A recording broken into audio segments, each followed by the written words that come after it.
Kottide ajalugu ulatub juba Vana-Egiptuse aegadesse, kus naised kandsid väikseid kotikesi oma vööl nii praktilisuse kui ka staatuse sümbolina.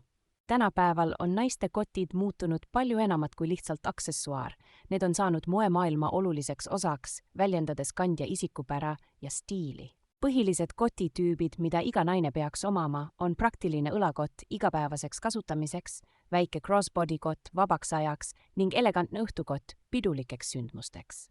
Üks kõige üllatavamaid trende on vöökottpide tagasitulek. Neid kantakse nüüd hoopis risti üle keha, mis annab sportlikule kotile elegantse twisti. Siin on teile üks professionaalne nipp.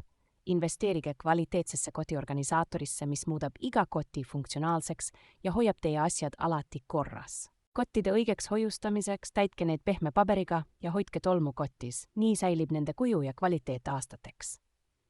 Üks neutraalne kvaliteetne kott võib töötada mitme erineva stiiliga. Kõik sõltub sellest, kuidas te seda kannate ja mis riietega kombineerite. Paljud tänapäeva kotid on varustatud vahetatavate rihmadega, võimaldades ühte kotti kanda mitmel erineval moel. Investeerimine kvaliteetsesse kotihooldustoodete komplekti pikendab teie lemmikkottide eluiga märkimisväärselt. Ja lõpetuseks üks kuldreegel. Ärge kunagi asetage oma kotti põrandale. See kahjustab nii kotti kui toob ka rahakoti õnne vähenemist. Kasutage alati kotihoidjat.